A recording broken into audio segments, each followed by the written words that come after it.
Daniel chapter 2.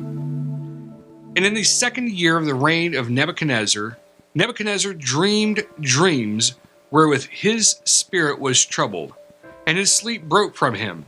Then the king commanded to call the magicians and the astrologers and the sorcerers and the Chaldeans for to show the king his dream.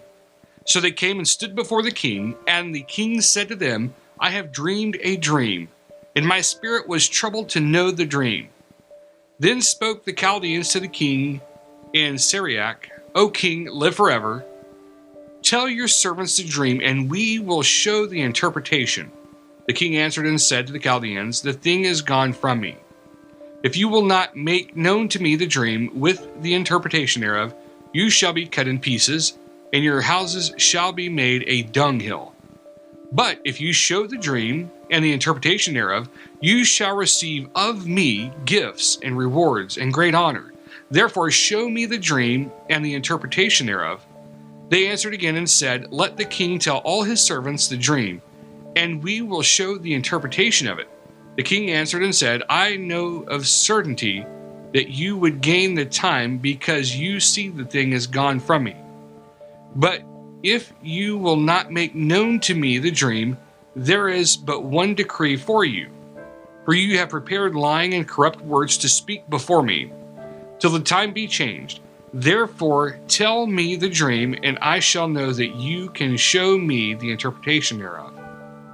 The Chaldeans answered before the king and said, there is not a man upon the earth that can show the king's matters. Therefore there is no king, lord, nor ruler that asks such things at any magician or astrologer or Chaldean.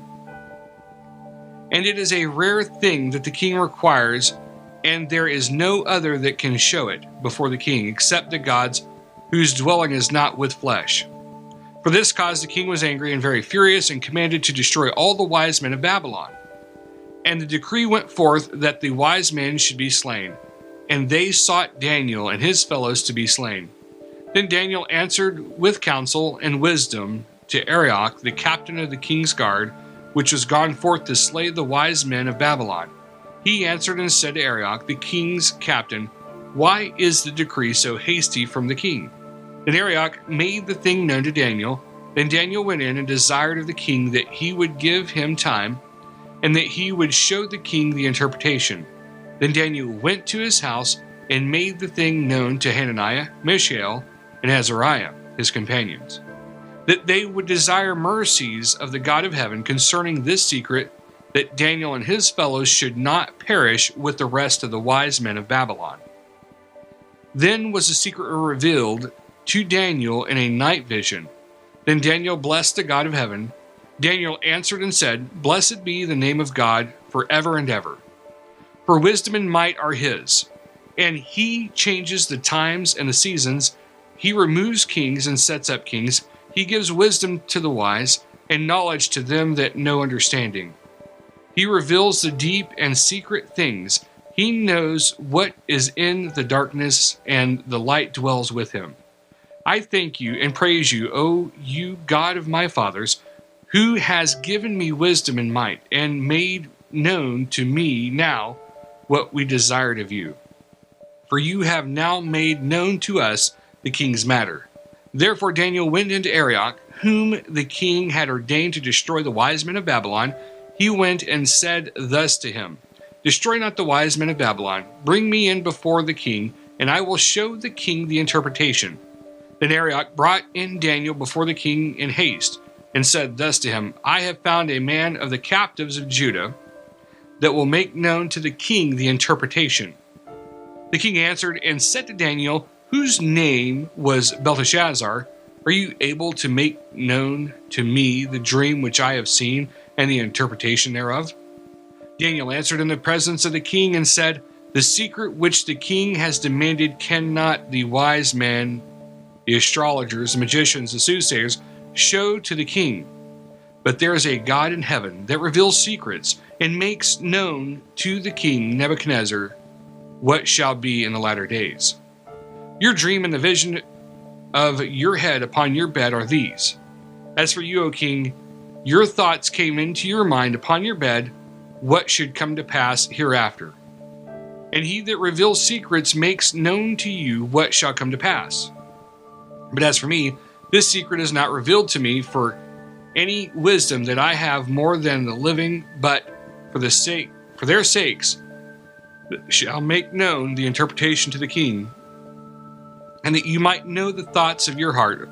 You, O king, saw and behold, a great image. This great image, whose brightness was excellent, stood before you, and the form thereof was terrible.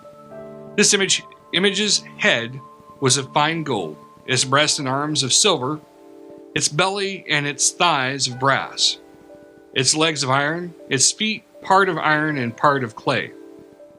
You saw till that a stone was cut out without hands, which smote the image upon its feet that were of iron and clay, and broke them to pieces. Then was the iron, the clay, the brass, the silver, and the gold broken into pieces together, and became like the chaff of the summer threshing floors. And the wind carried them away, that no place was found for them. And the stone that smote the image became a great mountain, and filled the whole earth.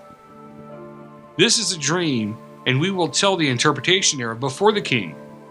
You, O king, are a king of kings, for the God of heaven has given you a kingdom, power, and strength, and glory. And wherever the children of men dwell, the beasts of the field and of the fowls of the heaven has he given into your hand, and has made you ruler over them all. You are this head of gold. And after you shall arise another kingdom inferior to you, and another third kingdom of brass, which shall bear rule over all the earth. And the fourth kingdom shall be strong as iron, for as much as iron breaks in pieces, and subdues all things, as iron that breaks, all these shall break it in pieces and bruise. And whereas you saw the feet and toes, part of potter's clay and part of iron, the kingdom shall be divided, but there shall be in it of the strength of iron, for as much as you saw the iron mixed with the miry clay, and as the toes of the feet were part of iron and part of clay, so the kingdom shall be partly strong and partly broken. And whereas you saw iron mixed with miry clay, they shall mingle themselves with the seed of men, but they shall not cleave one to another, even as iron is not mixed with clay. And in the days of these kings shall the God of heaven set up a kingdom which shall never be destroyed, and the kingdom shall not be left to other people. But it shall break in pieces and consume all these kingdoms, and it shall stand forever.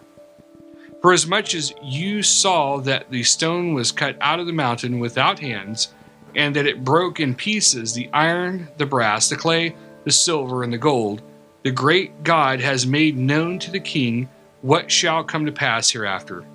And the dream is certain, and the interpretation thereof sure. Then the king Nebuchadnezzar fell upon his face and worshipped Daniel, and commanded that they should offer an oblation and sweet odors to him. The king answered to Daniel and said, Of a truth it is that your God is a God of gods, and a Lord of kings, and a revealer of secrets, seeing you could reveal this secret. Then the king made Daniel a great man, and gave him many great gifts, and made him ruler over the whole province of Babylon, and chief of the governors over all the wise men of Babylon. Then Daniel requested of the king, and he set Shadrach, Meshach, and Abednego over the affairs of the province of Babylon, but Daniel sat in the gate of the king.